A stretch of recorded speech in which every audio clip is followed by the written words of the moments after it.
Madame, Monsieur, bonsoir. Tout le plaisir pour nous de vous retrouver pour ce programme consacré au golf. And tonight we are pleased to welcome in the Swingtime Golf Show our first guest, namely Mr. Jagan Mohan Ramachandran of HSBC, who is actually head of global banking, and also Mr. Akwet Wong Ten Yuan, managing director of Tenfa Marketing, and of course on my left my friend Dieter Prohn. Dieter. So in this show we'll be talking on many topics, and one of these topics will be to talk about sponsorship in golf. Yes, indeed. And gentlemen, thanks for coming. It's a pleasure to have such high business profile people in the show. Now, the HSBC has always been one of the, say, biggest sponsors in golf. It has the richest tournament in Asia, the World Golf Championship. It's the Tournament of Champions, won by Phil Mickelson twice. It attracts the best players in the world, including Tiger Woods, Phil Mickelson. I've heard last year the prize money has been increased from $5 to $7 million US. So please, Jagan, what is the main benefit of sponsoring golf? Time and again I'm asked the same question wherever I travel. Why does HSBC sponsor an expensive, an elitist game and a complex game like golf? You know, golf is one of the most admirable games amongst all sports. It's the fairest of all sports. It is not ageist. I still keep playing golf. Trek keeps playing golf. So it's not ageist at all. It is not sexist. You go into any of the golf courses, you see more women than men playing golf. It's not racist. It is the fairest of all games, right? And apart from cultivating the game, we're also looking at cultivating the young juniors who come out of various schools and underprivileged background. And recently, Mr. Jagan, you launched a junior program for our youngsters in Mauritius. Yeah, in fact, just about 2 days back, the president of Mauritius formally launched our junior golf program. This is a program which is sponsored by HSBC, the Royal and Ancient in St. Andrews in Scotland, which is the patron for golf across the world, and the Mauritian Golf Federation. And once again, what's the purpose behind launching such program? Yeah, it's primarily we want to get the community more inclusive. There is a perception or a perceived notion in the society that golf is an elitist game and it's only for the rich. We want to expand this activity so that all children have an opportunity to play golf. And we have identified about 40 children from very poor backgrounds in Mauritius. We have taken children from the SOS village in Bobassa. We've got children from the La Perouse school in Okule, and children of caddies around the Mauritius Gymkhana Club. And we are training them in all facets of golf. It gives them an opportunity to excel in golf, or at a later stage they can perhaps take up some kind of vocation relating to golf. And will they get access to private clubs? It is indeed a challenge at the moment because, see, I come from UK. Before I was in Mauritius, I was in UK for a number of years. In UK, every child has an access in a junior program in any golf club, in most of the golf clubs, I would say. Every private and public course has a junior golf program, and at virtually no cost, any junior can play. Unfortunately, Mauritius is still, I think golfing is pretty much because the courses have developed over the last few years and people are just catching up. And we are working with various organizations to inculcate that juniors should be given an opportunity irrespective of family circumstances. Is there any time frame for the training of these youngsters? Our initial program with the RNA and the Mauritian Golf Federation is for a period of 3 years. But we hope to continue it for long and try to get as many people into the fold as possible. And you too, Mr. Akwet, your company has get involved in training programs? Well, up to now, not really. What we did last year, we did sponsor a tournament at the Gymkhana. But being given the chance, for sure, we'll look into it and see whether we are able to help What kind of involvement your company aims at getting in the golf business? Well, I think we might start with, I know Springtime is doing it, Adopt a Golfer. We might think in terms of sponsoring, a young golfer and trying to provide some support for him. We are talking much about young people. Is it a target for this sports now in Mauritius? Golf is one game where people of all ages can play. Okay, people after a certain age, they have access to courses, they have access to people, but children are the only category who don't have access to these facilities. That's why we are concentrating on the juniors. We also sponsor tournaments. HSBC does sponsor tournaments in Mauritius for seniors. Seniors in the sense for elderly, not elderly people, for general categories. And now the reason for sponsoring that, again, is to develop and get the game of golf known to everybody so that juniors also look at these games and try to get into the game. Golf is a great game.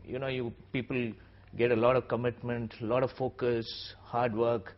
There are a lot of life skills which they can develop in terms of etiquette, in terms of discipline. So we are trying to nurture the young minds who are going to be the citizens of the future. And we have to get role models. You, in your program, have a sort of program to attract big names to show these In fact, I remember the recent tournament in Belmar Plage where we had the Seniors Open, which invited a lot of people, and there was a lot of interest from the general Mauritian community to go and watch these people play. I think over time we should get some PG, with a lot of courses coming in, and Mauritius being an industry for tourism and hospitality.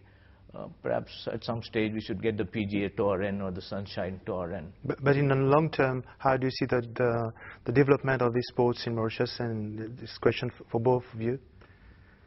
Well, for sure there should be some much more effort on the part of everybody, okay, to promote. Like Jagan just say, golf, unfortunately, until now is looked upon as for a certain elite.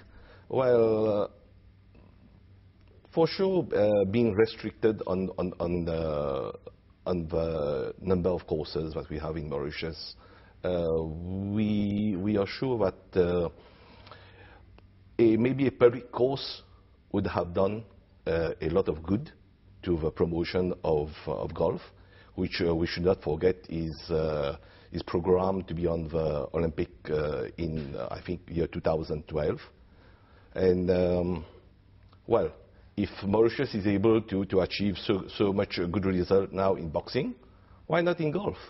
It's a good proposition to have a public, public course. I did gather that it is one of the requests of the federation to have some land. Well, why not? Why not? The common effort can make a lot. Because, I mean, we have this Adopt a Golfer program, but it is, of course, very small and very restricted to what a sponsor like HSBC does. I know you have a program in 18 schools in Singapore. You have a different program in China that covers something like 100,000 youngsters. Those are dimensions that we both could not do. Yeah, for sure. But, I mean, as soon as more energies work together and create that synergy, then you can move a lot. And then it's important to understand that if more companies do something similar, it is not a competition. It is something that will be to the benefit of everybody involved. Yagna just said it. We have one great tournament in Mauritius, the Mauritius Commercial Bank Senior Open. I must mention the sponsor because thanks to him we have this. You have a tournament of a much bigger size in Shanghai in China. But let's take it 2 or 3 years in advance. If you would have another tournament in Mauritius attracting either a challenge tour, which is not too expensive, or the regular tour, this would promote the country, this would be a benefit for the hospitality industry, and it would boost the sport in the country. Because what Mauritius is unfortunately still missing is a renowned golfer that can be an idol or an example for the youngsters to follow this example. And if there's one thing that I have understood in my 25 years careers in golf is that whatever a federation does, a federation can help organizing things, they can help finding the right trainers, they can give the support, they can provide the logistic. But in the end, it must be financed somehow by sponsorship, meaning a federation that has no support by the industry will not be helpless, but will progress much, much slower. And this is actually what we need, people like you. Of course, HSBC is a bigger sponsor than, but sure. It's probably one of the biggest in the world. But every little step will, in the end, promote golf in Mauritius. You're right. Yeah, I think we are working towards that. One step, as you said, one step at a time. We've started sponsoring smaller tournaments, getting juniors involved. Perhaps at some stage, companies should be looking at taking up a larger stake and get a larger tournament sponsored so that we get the Mauritius map in the Africa, Asia, Pacific region well known. We don't have that kind of sort of visibility at the moment. Perhaps I think over the next couple of years we should be aiming to achieve that. Because if you take women's golf, for instance, your tournament is the HSBC Women's Championship, is a tournament that counts for the LPGA Tour, meaning an American tournament series for the professional lady golfers, but it's played in Singapore. And this is becoming more and more popular. There's 2 more tournaments on the ladies tour being played in Japan, and 1 or 2 by now playing in South Korea. The reason being that those are nations where golf is booming, it's very popular, it's democratic in a way. I have seen the youngsters from South Korea training during the winter months in Thailand during 12 years. They're doing a very hard working program. They start with jogging at 5:30 at 6 o'clock in the morning. Then they hit balls, then they take a shower, then they play 18 holes. Then it's a quick lunch, then it's out on the course again. And it's no wonder that those people are actually dominating the ladies' professional golf by now. It's the players from South Korea, from Taiwan, and soon from China. The same is if you take young players like Ishikawa, which is a prodigy child from Japan, shooting scores of 64, 65 at the age of 14 or 15, who will play at the Masters now, etc. It shows that those countries where the sponsorship of the youngsters has been very strong, now, 5 or 10 years later, it pays off. And the old Gulf nations, say like the United States or even the UK, find it harder and harder to compete with these new nations that we were all considering like emerging Gulf nations.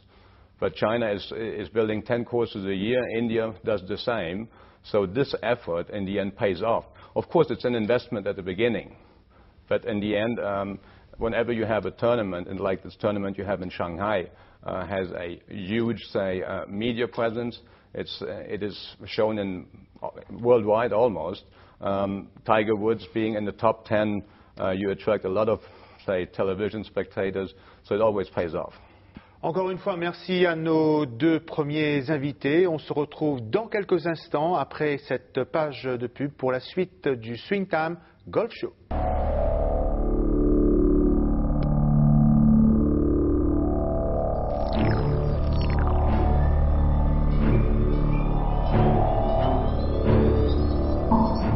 With our finger on the pulse of activity throughout our business sectors, we at Market Info Direct are leaders in dominating the business environment. As specialists, we facilitate all aspects of these sectors with a high standard of professional service. One key, one solution. Market Info Direct. Our business is helping yours to succeed. Retour sur le plateau avec d'autres invités. Il s'agit de Angela Pierce, qui est membre de la Fédération mauricienne de golf, et également Billy Narena, qui est d'ailleurs connu comme un des meilleurs golfeurs mauriciens, également sur le plateau, Dieter Prohn. Alors encore une fois, bienvenue sur le plateau. Tout d'abord, Angela, on va beaucoup parler du golf féminin surtout. Alors comment d'abord concevez-vous l'avenir du golf féminin à Maurice? D'abord, merci beaucoup de m'avoir invité à parler au nom des femmes golfeuses. Eh bien, je pense que l'avenir est plutôt brillant pour les femmes. Nous avons beaucoup de golfeuses déjà affiliées à nos clubs, différents clubs. Et je pense qu'il y a un grand progrès dans le domaine. Nous espérons qu'il y aura encore plus de femmes qui vont nous rejoindre, surtout les mardis matins au club de Gymkhana où toutes les golfeuses se rencontrent pour des parcours amicaux ou bien des parcours compétitifs.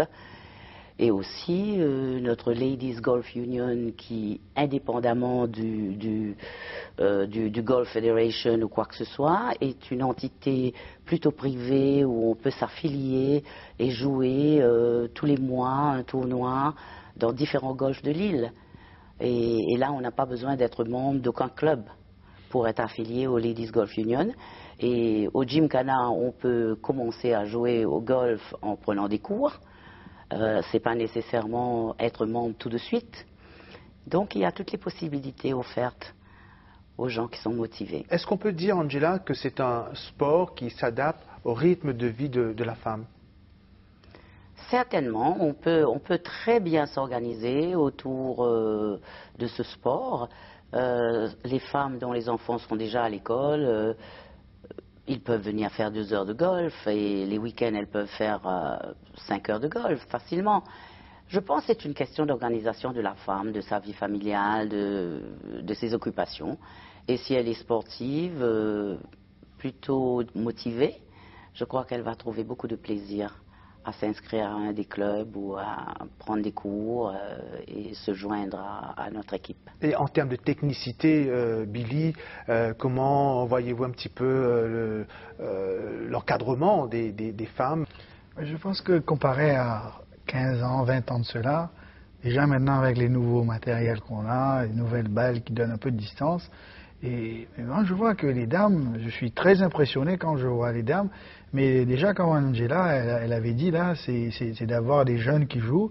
Moi je vois que les anciennes, les seniors dames, elles sont quand même très très longues, vu que maintenant on a des golfs qui sont assez longs comparés aux parents avec le Gymkhana. Mais moi je les vois, je suis impressionné quand je vois ces dames jouer. Déjà quand je regarde, bon il y a Nathalie Serret qui est un petit peu au-dessus, mais quand même moi j'ai dit chapeau à ces seniors dames, hein. Il y a Madame Marcel Blackburn, il y a Valérie Noël qui fait partie des anciennes, comme on peut dire. Moi je suis vraiment impressionné par leur qualité de jouer. Et on parlait justement lors de l'introduction de votre implication lors du programme Swing Time Adopt a Golfer Golf Tips. Comment ça se passe jusqu'ici? Et moi je trouve que maintenant bon les jeunes ils sont surtout très appliqués, ils commencent à réaliser que maintenant il y a un travail important derrière et que bon s'ils veulent vraiment arriver à un niveau professionnel peut-être meilleur que nous là, c'est-à-dire nous je veux dire il y a moi, la génération de Billy, Vishnu, les Mohan, tout ça. Et moi je suis confiant qu'ils nous dépasseront dans 3 ou 4 ans, ils seront vraiment très très forts, surtout techniquement, parce qu'ils écoutent vraiment tout ce qu'on leur dit. Ils sont très passionnés de devenir des meilleurs golfeurs, surtout de Maurice. Moi je pense que une chose qui est très importante quand une personne démarre dans le golf, il ne faut pas se dire que je sais taper une balle de golf. Il faut d'abord chercher à se dire que je dois apprendre une technique qui me fera progresser. Parce que, bon, moi j'ai l'expérience, même Dieter pourra nous dire, ce n'est pas de venir et de faire un très bon score au Gymkhana et qu'on croit qu'on est un bon golfeur. Mais au contraire, il faut chercher à avoir une bonne technique pour pouvoir être très bon sur tous les golfs. Parce que quand on est habitué à son golf, on joue bien. Mais il suffit d'aller à Bellon ou sur notre golf à Naïta ou Tamarina.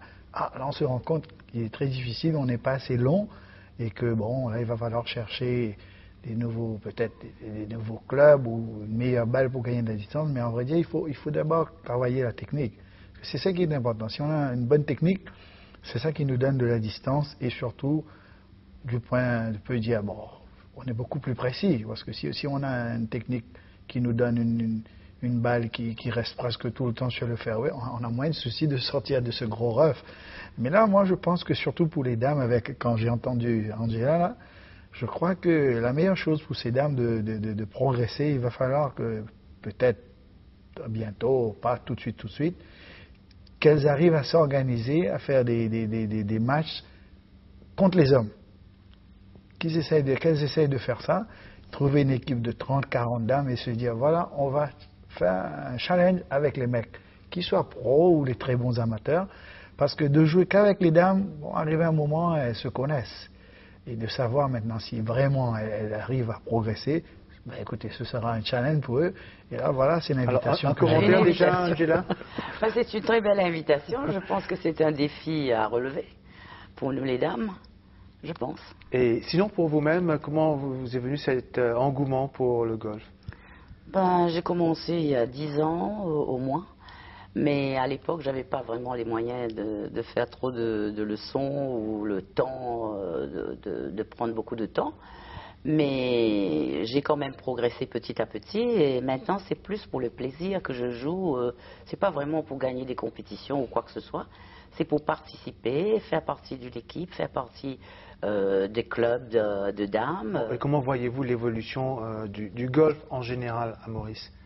Il y a beaucoup d'efforts qui est fait actuellement. D'ailleurs, le but de l'émission Swing Time Golf Show et également Swing Time Adopt et Golf Tips, c'est là pour promouvoir un peu plus cette discipline à Maurice et parler du business of golf. Le business of golf. Pour les femmes, c'est bien moins du business pour les femmes. Pour nous, les femmes, c'est plutôt les rencontres, les parties amicales, l'amitié, les échanges de recettes de cuisine après le golf, les petites tasses de thé avec nos petites crêpes en discutant ensemble de nos enfants. C'est très social. C'est aussi très chic. On est content, comme le après-ski, on va boire un verre. On a le cocktail après les remises de prix et on est content de partir avec un prix qu'on a bien joué. On est motivé pour y revenir. On est motivé pour faire quelques compétitions de temps en temps. C'est pas toutes, mais je pense que l'avenir du golf au féminin est bien assuré. Très bien assuré pour le moment. Alors, comme co-auditeur, le golf, comme pas mal d'autres disciplines, et avec ce que vient de nous dire Angela, c'est une école de vie, finalement. Le golf, c'est toujours une école de vie. Comme Angela a précisé, chez les dames, c'est un peu moins directement le business. C'est-à-dire le networking sur le parcours n'est pas pareil que chez les hommes. En gros, on peut dire. Par contre, pour le business, le golf féminin a été toujours très important quand on regarde l'impact de sponsoring d'Annika Sorenstam ou d'autres bonnes joueuses a été énorme. C'est-à-dire que c'est quand même des athlètes qui ont une très grande reconnaissance au monde. Ici, peut-être, c'est en voie de développement encore, mais le golf féminin en soi, dans beaucoup de parties du globe, trouve beaucoup plus de sponsoring, attire beaucoup plus, en fait, en ce moment, de nouveaux spectateurs, c'est-à-dire que c'est un sport qui devient populaire et qui devient surtout très médiatique. Alors, en guise de conclusion, Angela, donc, parlez de votre souhait pour l'avenir de cette discipline à Maurice, voire peut-être dans le monde, puisque c'est un sport qui prend de l'essor pour les femmes. Espérons qu'on aura des Michelle Wie, des Anita Sorensen, des Laura Davis un jour. C'est peut-être pas si proche, mais il y a beaucoup d'espoir. On a émis aussi le souhait d'avoir un golf course pour le grand public bientôt. D'ailleurs, un de nos invités dans cette émission avait émis ce souhait. Quelle est votre appréciation sur cette demande, sur ce souhait des Mauriciens pour un golf course qui puisse attirer le maximum de gens, outre les clubs qui existent déjà? Je pense que ce sera quelque chose de très merveilleux parce que tous les golfeurs qui sont membres d'un golf, arrivent à un moment, ils se disent, je voudrais jouer avec peut-être un tel ou un tel, mais comme il n'est pas membre de mon golf, c'est assez difficile et qu'il ne faut pas que les gens arrivent à se dire, ouais, le golf est réservé aux personnes qui sont riches. Parce que ça, c'est bon. Tous les caddies, nous, on a eu cette chance de pouvoir jouer. Mais moi, je pense que ce sera quelque chose, comme on dit, le plus merveilleux qui pourra arriver à Maurice, surtout au niveau du golf pour les Mauriciens. Voilà, donc ce serait, dit-on, un pas de plus vers la démocratisation du golf chez nous. Absolument. Absolument. Property and real estate, construction, finance, investment, retail and wholesale, human resource and recruitment, sports and leisure, tourism, education and hospitality.